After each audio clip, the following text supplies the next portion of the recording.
ଜୀବନର ବାଟ ଖୋଜୁ ଖୋଜୁ ମଣିଷ ବେଳେବେଳେ ଏମିତି ଛନ୍ଦି ହେଇଯାଏ ଯେ ନିଶ୍ୱାସ ନେବାକୁ ବି ତାକୁ ତର ସହେ ନାହିଁ। ଜୀବନ ଯୁଦ୍ଧରେ ହାରିବାକୁ ଘୃଣା କରୁଥିବା ମଣିଷଟା ବେଳେବେଳେ ବାଟକୁ ଅବାଟ ଆଉ ଅବାଟକୁ ବାଟ ବୋଲି ଭାବିନି। କଷ୍ଟ ଯନ୍ତ୍ରଣା ଲାଞ୍ଛନା ସହି ସହି ଛାତିକୁ ପଥର କରି ପାଲଟିଯାଏ ସେ ପଥରର ମଣିଷ।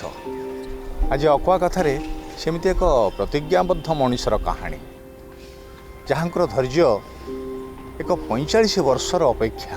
ସବୁକିଛି ହରେଇଛନ୍ତି, ଆଜି କିନ୍ତୁ ହାରି ନାହାନ୍ତି, ଜିତିଛନ୍ତି। 29 ନଭେମ୍ବର 1974 ମସିହା ବଲାଙ୍ଗୀର ସହରରେ ଘଟିଥିଲା ଏକ ରହସ୍ୟଜନକ ହତ୍ୟାକାଣ୍ଡ।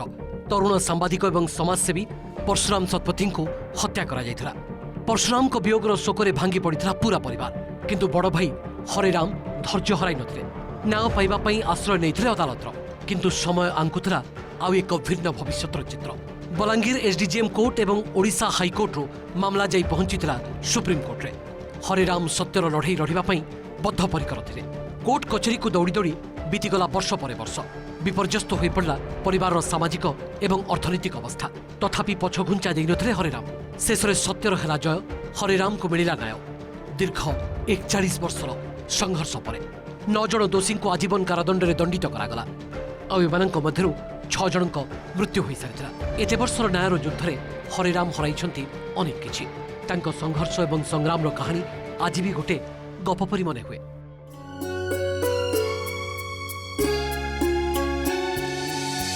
জীবনটা কেবে কণ্টা কেবে গোটে ফুল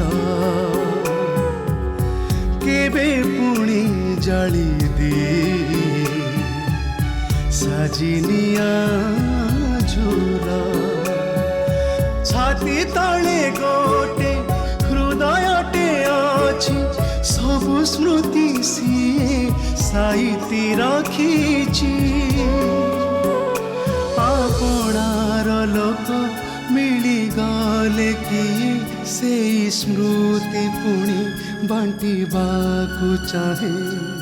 ଲୁହ ଭିଜା ନିରବତା ସେ ତ ଅକୁହା କଥା, ସେ ତ ଅକୁହା କଥା।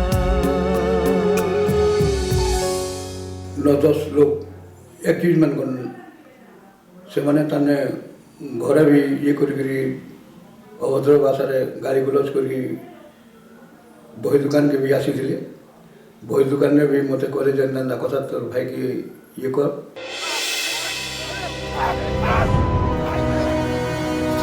जोगी बगीचो तोर से धर्मराज भाई युधिष्ठिर अरे तार कोन काम थोड़ा से पड़ जाई पची गला सुन ताको कहि दबु जदी हम रास्ता रे गुंटा हबो तार तो गछरु मूळु दी कर दो सफा कर बेस लागियोनी खाली हुं कर देले फट्टा गली पड़िबो मर जांछु कोन बो भाई आपण मानकर खेती करूची मु तो किछि जाननी। आमे हेलु राजनेता मंत्री रु नेता जाय सब हम पॉकेट रे से हमर सब काम रे बाधा दउची हमर सब थरे खेती होउची हम पिला माने कोन दांडे रे भिक मागिबे। ठीक अछि से आसु मु ताको बुझेबी से आ आपण मान पछर लागे नहले ता मुंडो काटी तो हाथ रे करे दे ठीक रे बुझेबी नहले परे कहिबुनी से मु देखा मिलुनी कि मो कथा सुनुनी। आज फाइनल कथा आउ तो कथा सुना जीवनी चलो चलो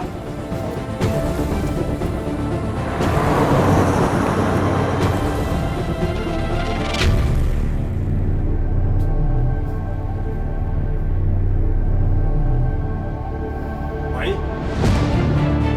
कौन ये समान तू एठी कौन पे आसी थेल तो मारी दबा माने अरे तू से मान को विरोध करूछु से माने हाथ बांधी घरे बसचंती तू से मान को भात थाले धुणी दउछु सेइत पे आस्ते तो शेष कर दबा।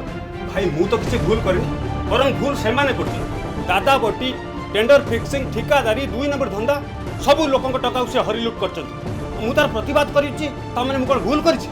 अरे भूल नुह से मान को पावर अछि लोकबल अछि आमे से मान को सहित लड़ी परिबानी तू बरंगे तू ओडी जा ठीक अछि मु डरुनी किंतु तमे जेते बेले डरिबा को बाध्य करछ मु बाध्य होई तांकु डरी चुप रहउछि किंतु मो कथा मानो एबे चलो आमे पुलिस स्टेशन गोटे एफआईआर दे देबा।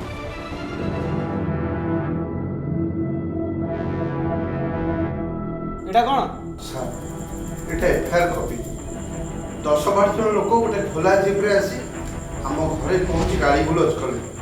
ତାପରେ ଦୋକାନକୁ ଆସି ଯଥାର୍ଥ ଭାଷା କହିଲେ। ଆଉ ଗଲାବେଳେ ମୋ ସାନ ଭାଇକି ମାରିଦେବାକୁ ଧମକ ଦେଇ ଚାଲିଗଲେ। କାହିଁ ଅଯଥାରେ ତମେ ସେମାନଙ୍କ ସହ ଲଢୁଛ? ସେମାନେ ହେଉଛନ୍ତି ରାଜନୈତିକ ଲୋକ, ତାଙ୍କ ଚେର କେତେ କୁଆଡ଼େ ଲମ୍ବିଛି। ତମେ ସେମାନଙ୍କ ସହ ଲଢ଼ିଲେ ପାରିବ? ଯାଅ ଯାଅ ଘରକୁ ଯାଅ। କିନ୍ତୁ ସାର୍ ଏଫଆଇଆର କପିଟା ନିଜକୁ ବେଶୀ ଚାଲାକ ଭାବନି। ସେମାନେ ଜାଣିଲେ ଆମ ଥାନା ଅବସ୍ଥା ବି ଖରାପ ହେଇଯିବ। ଏଫଆଇଆର କପି ତମ ଘରେ ପହଞ୍ଚିବ। ତୁମେ ଘରକୁ ଯାଅ, ତାପରେ କଥା ହବ। ଯାଅ ପୁରା କହୁଛି। ସତକୁ ମିଛ ଆଉ ମିଛକୁ ସତ କରୁଥିବା ବ୍ୟକ୍ତି ଆଜି ସମାଜରେ ପ୍ରତିଷ୍ଠାର ଶିଖରରେ ପହଞ୍ଚି ପାରୁଛି। ଶାସନ ଯଦି ଆଇନର ପରିସରଭୁକ୍ତ ନ ହେଲା, ଶିକ୍ଷା ଯଦି ମଣିଷକୁ ସତ୍ ମାର୍ଗରେ ନ ନେଲା, ବିବେକ ଯଦି ବିଚାର ଶକ୍ତି ହରେଇଲା, ତାହେଲେ ଶାସକ ଆଉ ଶାସିତ କେବେ ବି ଶାନ୍ତିରେ ବଞ୍ଚିପାରିବେ ନାହିଁ।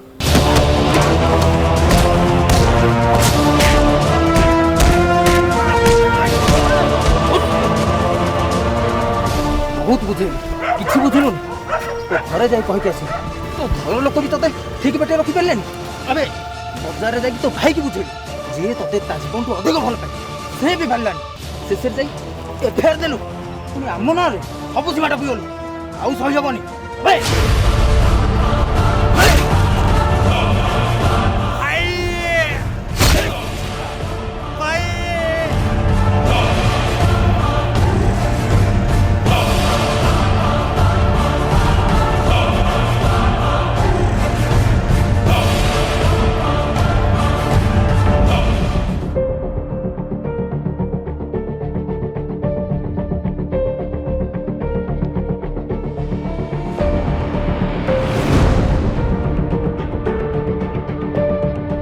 ଗଲା ପରେ ତାର ରାଉଣ୍ଡ କି 40 ମିନିଟ୍ ଖଣ୍ଡେ ଯାଇଛି। ମୋତେ ଜଣେ ଦୁଇ ଲୋକ କିଏ ଆସିକି କହିଲେ ଯେ ଏନ୍ତା ନା କଥା ଆଉ କଳାମଣ୍ଡଳ ରୋଡ଼ରେ ତୋର ଭାଇକି ଗାଡ଼ି ଚିପେଇକିରି ସେ ଚେକ୍ ରୋଡ଼ରେ ପିଟିକିରି ତାନେ ଇଏ କରିଦେଲି। ମୋ ଦୋକାନ ବିଜେଇ ଯାଇଛି ବୋଲି ମୁଁ ସାଙ୍ଗେ ସାଙ୍ଗେ ଦୋକାନ ବନ୍ଦ କରି ଦୌଡ଼ି ଦୌଡ଼ି ଆସିଲି। ଆରେ ଉଠ, ମନା କରୁଛି ସେମାନଙ୍କ ସାଙ୍ଗରେ ଲାଗିବା। ଆରେ କଳି ଯୁଗ ଏଇଟା, କେହି ଆମ କଥା ଶୁଣିବେନି। ହତଭାଗାଟା ମୋ କଥା ମାନିଲୁନି, କହିଲୁ ଭାଇ ମୁଁ ପ୍ରତିବାଦ କରିବି ତ କିଏ କରିବ? ସବୁ ସେ ଥାନା କୋର୍ଟ କଚେରୀ ପୋଲିସ ସବୁ ସେମାନଙ୍କ ହାତରେ। କେହି ଶୁଣିବେନି ଆମ କଥା, ସେମାନେ ତତେ ମାରିଦେବେ। ଆରେ ମୁଁ ଏବେ କଣ କରିବି?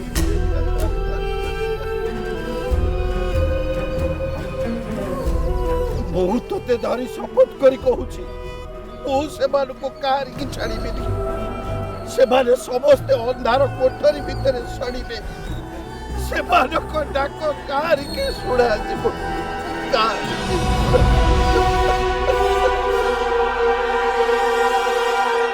ଅନ୍ୟାୟ ବିରୁଦ୍ଧରେ ସ୍ୱର ଉତ୍ତୋଳନ କଲେ ଏଠି ପ୍ରାଣବଳି ଦେବାକୁ ପଡ଼େ। ଗଣତନ୍ତ୍ର ରାଷ୍ଟ୍ରରେ ଏଠି ଶାସନ ବ୍ୟବସ୍ଥା କେଉଁଠି ଅଛି? ବିପ୍ଳବ କରି ସାନ ଭାଇ ସିନା ମଲା, କିନ୍ତୁ ଅଗୋଚରରେ ଆଉ ଏକ ବିପ୍ଳବକୁ ଜନ୍ମ ଦେଇଗଲା, ଯାହାର ମଙ୍ଗଳ ସାଜିଲେ ନିଜେ ବଡ଼ ଭାଇ।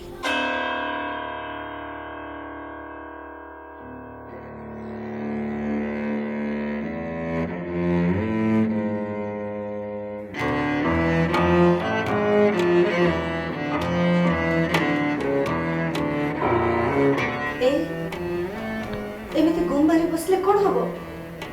ଜଣେ ଚାଲିଗଲା ବୋଲି ତା ପାଇଁ କ'ଣ ଆମ ସଂସାରଟା ଉଜୁଡ଼ି ଯିବ? ଯିଏ ତ ମଲା ସିଏ ଗଲା, ତା କଥା ଭାବିବା ଲାଭ କ'ଣ କହିଲ? ଉଠ, ଚାଲ ଶୋଇବ, ଚାଲ ଉଠ। କ'ଣ ହେଲା କହିଲ? କ'ଣ ହେଲା? ମୁଁ ତମକୁ ଯେତେ ବୁଝେଇଲି ମୋ କଥା ମାନିଲନି। କ'ଣ କହିଲ ମତେ? ସେମାନେ ଗୁଣ୍ଡାଗିରି କରୁଛନ୍ତି, ମଦ ବିକୁଛନ୍ତି, ଦାଦା ବଟି ଆଦାୟ କରୁଛନ୍ତି। ଏବେ କ'ଣ ହେଲା? ତା ଫଳ ଆଜି ଆମେ ସମସ୍ତଙ୍କୁ ଭୋଗିବାକୁ ପଡୁଛି। ତମେ ଚୁପ୍ କର, ଯା ଶୋଇବ ଯା। ମତେ ଟିକେ ଏକା ରହିବାକୁ ଦିଅ। କଣ ହବ ନ ହବ ସେ କଥା ମୁଁ ଚିନ୍ତା କରିବି। ତମେ କଣ ତ ଭାଇ ଭଳିଆ କଥାବାର୍ତ୍ତା କରୁଛ? ହଁ ମୁଁ ମୋ ଭାଇ ଭଳିଆ ହେବାକୁ ଚାହେଁ। ତାର ଅଧୁରା କାମକୁ ମୁଁ ପୂରଣ କରିବି। ତୁ ଠିକ୍ କଲୁ। ଆଉ ଗୋଟେ ଏଫଆଇଆର ସେଇ ଲୋକମାନଙ୍କ ନାଁରେ ଦେଇଦେବା ଉଚିତ ହେବ। ମୋତେ ଲାଗୁଛି ଏହା ଗୋଟେ ଯୋଜନାବଦ୍ଧ ଆକ୍ରମଣ। ଏଥିରେ ପୋଲିସ ବି ସମ୍ପୃକ୍ତ ଅଛି। ଖାଲି ପୋଲିସ ନୁହଁ, ରାଜନେତା ଠାରୁ ଅମଲାତନ୍ତ୍ର ପର୍ଯ୍ୟନ୍ତ ସମସ୍ତେ ସମ୍ପୃକ୍ତ। ସେଇଟା ନ ହେଇଥିଲେ ପୋଲିସ କହିଥାନ୍ତା ନା ମୁଁ ପୋଷ୍ଟମର୍ଟମ ପାଇଁ ପଠେଇ ଦେଇଛି। ଏଇଟା ପଲିଟିକାଲ ଇସ୍ୟୁ, ମୁଁ ସିଓର। ମୁଁ କାଲି ପୁଣି ଗୋଟେ ନୂଆ ଏଫଆଇଆର ଦେବି। ମୁଁ ଦେଖିବି ପୋଲିସ ଏଫଆଇଆର ରଖୁଛି କି ନାହିଁ।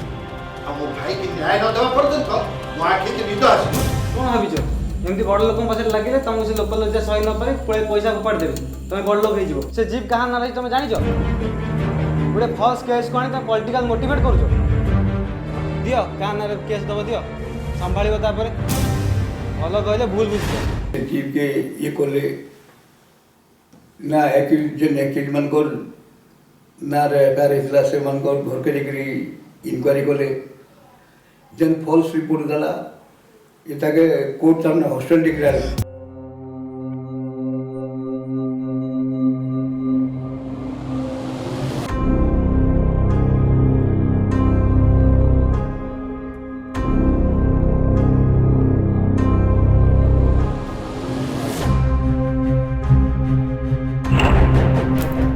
भाई तो मला तापई तमे हम परिवारटा को मार दउ न।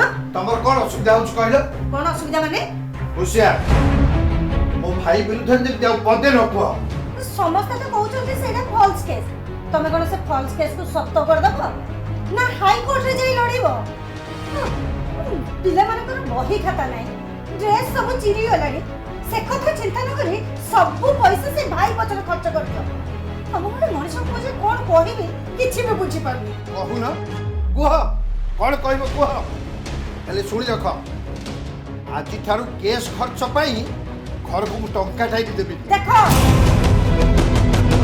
भाई पे जदि तमरा बर्बाद होबा पे एते इच्छा ताहले निजे बर्बाद हो जाओ, किंतु ता पूर्वरु आमे मां छुआ को व्यवस्था करि देई जाओ। आमे तो मु किछि कहबनु कौन मोठर भिन्ने हबो? छी छी छी छी एई शिक्षा पाई ए घर को बहु एछ। एमति गोटे अमଣିଷ सहित मु एते दिन संसार करछि। ए कथा भाबिला बेलକୁ मते धिकार लागुछि। ना आज जाय मो संगे नुह, तमे तम भाई संगे संसार करती। आपण कर्म करी कि तो से मला ता पे कोन एते डर तो ता पे कोन मो छुआ मूर्ख हेबे ना भिख मागिबे?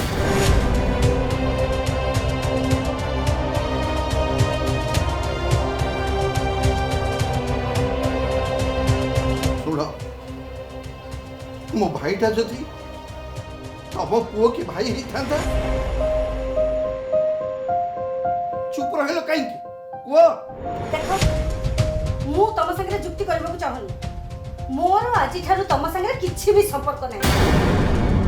तमे जदि ठीक मଣିଷ ହେଇथिबो ताहले मो संगे आ दिने हेले भी कथा हबो। केबे कथा हबो मो संगे?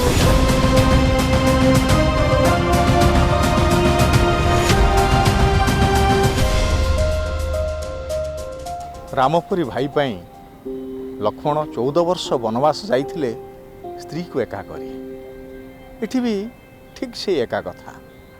ଭାଇ ପାଇଁ ଭାଇର ତ୍ୟାଗ, ଭାଇ ପାଇଁ ସ୍ତ୍ରୀ ସହିତ ସେଇଦିନଠାରୁ କଥାବାର୍ତ୍ତା ବନ୍ଦ। ଲକ୍ଷ୍ୟ କିନ୍ତୁ ରହିଲା ଗୋଟିଏ, ଜିତିବା। मो सांग बोलून कि यार वेल विशर बोलून मु काको हाथ पतेनी जे पैसा किसी दियो जे मो छुआ पिला माने सार्ट पैंट पिन्हबे कि भल खाइबे भल पिन्हबे। हाँ इटा कि तांकर एजुकेशन लागि जे बही माने दरकार बही पत्र मागी जाति मु आनी साने किनी दिसन। हरिशंकर दुई पिला मानकर व्रत हला थाल ब्राह्मण से थाल भिक्षा जो दिया जाए मो पाखे पैसा नथिला। बड़ झील मत डाकिक 500 जुलूम नौला। पैसा तो नवार इच्छा नथिला, किंतु जिते बंधुबांधव सब अच्छी थाल भिक्षा नदेले भी न चले। दुई पुओं को 500 टଙ୍କା पकई ହରିଶଙ୍କର ଟିକେ ତଳକୁ ଭାଗି ଆସିକି ସେଠି ମୁଁ ପ୍ରଚୁର କାଶିଯାଏ। ଯନ୍ତ୍ରଣାର କୋହକୁ ଛାତି ଭିତରେ ଚାପି ରଖି ସେ ଆଗକୁ ମାଡ଼ି ଚାଲିଥିଲେ। ଉଦ୍ଦେଶ୍ୟ ଥିଲା ଗୋଟିଏ, ସେ କେସ୍ ଲଢ଼ିବେ। ଘରଠୁ ବାହାର ସାଙ୍ଗସାଥି ସମସ୍ତେ ଏଥିରୁ ଦୂରେଇ ରହିବା ପାଇଁ କହୁଥିଲେ, କିନ୍ତୁ ଫଳ ହେଉଥିଲା ଓଲଟା। ସମ୍ବଳ ଥାଉ କି ନଥାଉ, କିଏ କିଛି କହୁ କି ନ କହୁ, ସେ ପାଲଟି ଯାଇଥିଲେ ପାଷାଣ। ବାପା ବାପା କଣ ହେଲା ଏମିତି ମନ ଦୁଃଖ କରି ବସିଛ? ନାଇଁ ମା, ହାଇକୋର୍ଟ ବି ସେ କେସ୍ ଗ୍ରହଣ କଲାନି।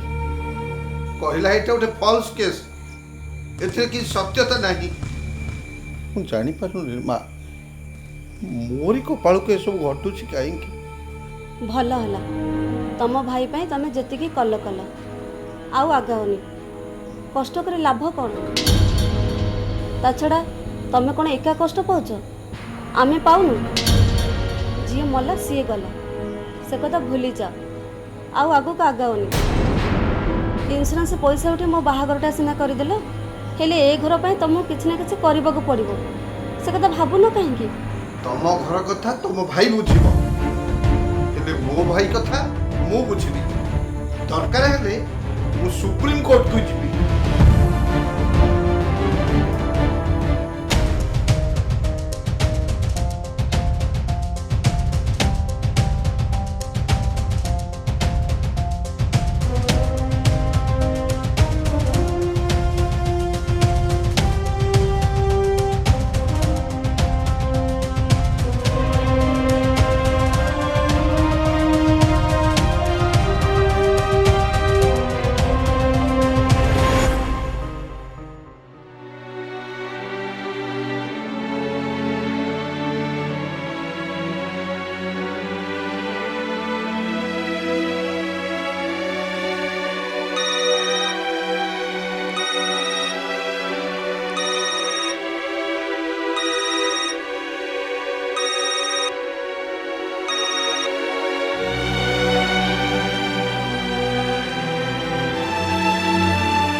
फोन रे खबर आसला ना ଫୋନ୍ ଫୋନ୍ ଆଏ कौन करते आप जो ଦୋକାନରେ ପଇଥିଲେ ଆଜ୍ଞା, ଭେରି ଜରୁରୀ। ତେଣୁ ମୁଁ ବହୁତ ଖୁସି ହେଲି। ହରିବନ୍ଧ ସ୍ୱାଇଁ ଥିଲା ଟାଇମ୍ରେ ସେ କହୁଥିଲେ ଯେ ତାମାନେ ଯେତିକି ଏକ୍ୟୁଜ୍ ଅଛନ୍, ଯଦି ହ୍ୟାଙ୍ଗ ନାଇଁ ହେଲା ବେଲେ ମୁଇଁ ହରିବନ୍ଧ ସ୍ୱାଇଁ ନେଇसे ବୋଲି ସେ ସବୁବେଳେ ଚ୍ୟାଲେଞ୍ଜ କର। ସେଇ 9 ଲୋକ ଆଜୀବନ କାରାବାସ, ସେଥି ବି ତାମାନେ ଖୁସି। ଆରେ ଶୁଣ, ଆରେ କିଏ କୁଆଡ଼େ ଗଲ? ଆରେ କୋଉଠି ଅଛ? ସମସ୍ତେ ଏଠିକି ଆସ। ଟିକେ ଶୁଣ ଶୁଣ। କଣ ହେଇଛି ବାପା? ହଁ, ମୋର 45 ବର୍ଷ ସାଧାରଣ ଫଳ ଆଜି ମୋତେ ମିଳିଯାଇଛି। ହଁ, ମୋ ଭାଇକି ମାରିଥିବା ସେ ଦୋଷୀମାନଙ୍କୁ ହାଇକୋର୍ଟ ଆଜି ଆଜୀବନ ସଜା ଦେଇଛି। ମୁଁ ଆଜି ବହୁତ ଖୁସି। ଏତେ ଦିନେ ମୋ ଭାଇର ଆତ୍ମାକୁ ଆଜି ଶାନ୍ତି ମିଳିଗଲା, ଶାନ୍ତି ମିଳିଯାଇଛି, ଶାନ୍ତି ମିଳିଗଲା।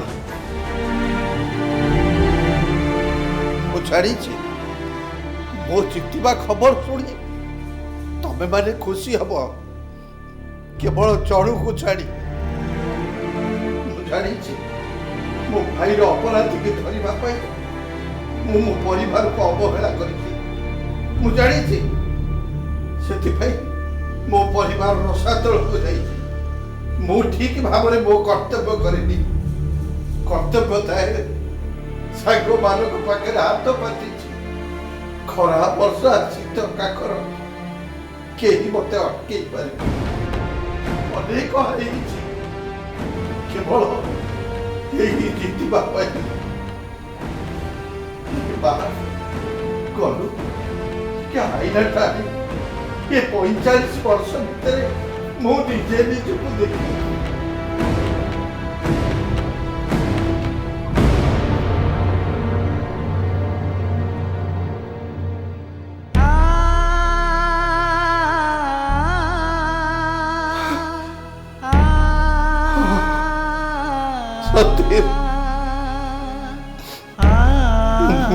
ବୁଢା ହେଇଯାଇଛି।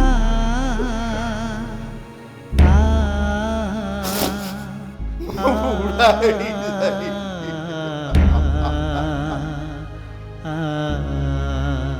ଯୋଦ୍ଧା କେବେ ଲକ୍ଷ୍ୟଭ୍ରଷ୍ଟ ହୁଏ ନାହିଁ।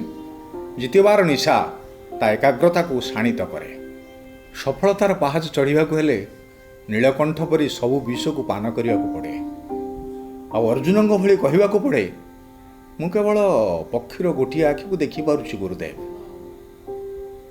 45 ବର୍ଷର ସାଧନା। ସେ ମଣିଷ କେତେ ଘାତ ପ୍ରତିଘାତ ସହିନଥିବ, କେତେ ଆକ୍ରୋଶର ସରବ୍ୟ ହୋଇନଥିବ।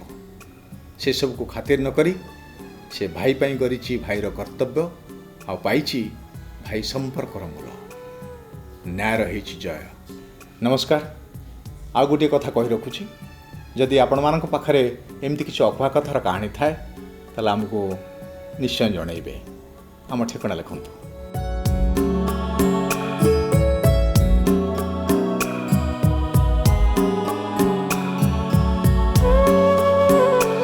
ଆପଣାର ଲୋକ ମିଳିଗଲେ କିଏ ସେଇ ସ୍ମୃତି ପୁଣି ବାଣ୍ଟିବାକୁ ଚାହେଁ। ଲୁହ ବି ଜାନି ରବତା ସେ ତ ଅକୁହା କଥା, ସେ ତ